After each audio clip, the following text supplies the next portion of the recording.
வணக்கம். Welcome to trade zone. இப்போ லாஸ்ட்டாக வந்துட்டு நம்ம எஸ்கார்ட்ஸ் கொடுத்துருந்தோம். எஸ்கார்ட்ஸ் வந்து பார்த்தோன்னா, நம்ம ஒரு செல் ஜோன் கொடுத்துருந்தோம். அந்த ஜோனுக்கு முன்னாடியே வந்து நமக்கு செல்லிங் கன்டின்யூ ஆயிடுச்சு. ஸோ, அதனால் நம்ம அதில் எதுவும் என்ட்ரி எடுக்கலை. அடுத்து பார்த்தோன்னா, நாளைக்கு ட்ரேடிங்க்கான ஸ்கிரிப்ட் வந்து நம்ம டைட்டன் கொடுத்துருப்போம் ஸ்டாக்ஸில்.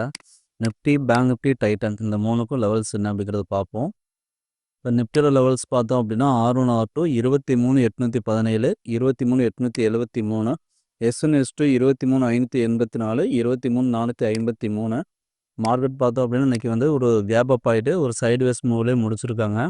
அதே சமயம் நம்மளோட ரெசன்ட் ஜோன்லேயே க்ளோசிங் நடந்திருக்கு. எகைன் வந்துட்டு பார்த்தோம் அப்படின்னா நமக்கு இந்த ப்ரீவியஸாக இருக்க இந்த ஹையை பிரேக் பண்ணணும். அதாவது வந்து பார்த்திங்கன்னா 23,900க்கு மேலே ட்ரேட் ஆச்சு அப்படின்னா மேலே போகிறதுக்கான சான்சஸ் இருக்குது. இன்கேஸ் வந்து நமக்கு பிலோ லெவல் ட்ரேட் ஆச்சுன்னா 23,740க்கு கீழே ட்ரேட் ஆச்சுனாலும் கீழே வரதுக்கான சான்சஸ் இருக்குது.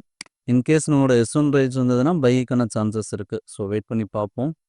பேங்க் நிஃப்டி பார்த்தோம் அப்படின்னா R1 R2 51,310, 51,858, S1 S2 49,492, 49,315. நம்மளோட 1 hour டைம் ஃப்ரேமில் வந்து பார்த்தோம் அப்படின்னா வீக்காக தான் இருக்குது. ப்ரீவியஸாக இருக்க லோவுக்கு கீழே தான் ட்ரேடிங் நடந்துகிட்ருக்கு. ஸோ எகைன் நமக்கு எவ்வளோ தூரம் வரலாம் அப்படின்னு பார்த்தோம் அப்படின்னா நமக்கு S1 S2 ரேஞ்ச் வரலையும் வரலாம். ஸோ அந்த ஜோன் வந்ததுன்னா ஒரு பைக்கான சான்சஸாக இருக்கும். ஏன்னா அந்த ஜோனில் ஆல்ரெடி சப்போர்ட்லாம் இருக்குது. ஸோ அதனால் அந்த ஜோன்லேருந்து ஒரு யூட்டர்ன் எடுக்கலாம். இன்கேஸ் நமக்கு மேலே ஓப்பன் ஆகிட்டு R1 R2 ரேஞ்சில் வந்ததுன்னா ஒரு செல்லிங்கான சான்சஸாக பார்க்கலாம். ஸோ லைவில் எப்படி ட்ரேட் ஆகுதுங்கிறதையும் பார்ப்போம். அடுத்து பார்த்தோன்னா ஸ்டாக்ஸில் வந்துட்டு டைட்டன் சொல்லியிருந்தோம். டைட்டன் வந்து பார்த்தோன்னா நமக்கு ஒரு BOS கொடுத்துருக்கு. ப்ரீவியஸாக ஸ்விங்கோட ஹையை பிரேக் பண்ணிவிட்டு எகைன் வந்து ஒரு ரீடெஸ்ட் பாயிண்டில் தான் நமக்கு என்ட்ரி ஜோன் மார்க் ஆகிருக்கு. ஸோ இந்த ஜோன் வந்து பார்த்தோன்னா 3,480 அந்த ஜோனில் என்ட்ரி எடுத்தோம் அப்படின்னா அதுக்கான டார்கெட் வந்து 3,560 வரலையும் போகிறதுக்கான சான்சஸ் இருக்குது. இது 5 மினிட்ஸ் டைம் ஃப்ரேமில் வந்து பார்த்தீங்கன்னா ஃபுல்லாக பையில் தான் இருக்குது. அதே 15 மினிட்ஸ்லேயுமே வந்து பை ட்ரெண்ட் தான் காட்டிகிட்ருக்கு. டே சார்ட்டில் வந்து பார்த்தோம் அப்படின்னா ப்ரீவியஸாக வந்து ஒரு ரெசன்ஸை பிரேக் பண்ணி ட்ரேட் ஆகிடும். ஸோ எகைன் வந்து பார்த்தோன்னா மேலே மூவ் ஆகிறதுக்கான சான்சஸ் தான் இருக்குது. அதே சமயம் பாட்டம் வந்தது அப்படின்னா 3,275 இந்த ஜோன் வந்தாலும் கிளியரான பையிங் வரதுக்கும் சான்சஸ் இருக்குது. இது வந்து ஷார்ப்பான ஒரு பையிங்கில் மூவ் ஆகிருக்கு.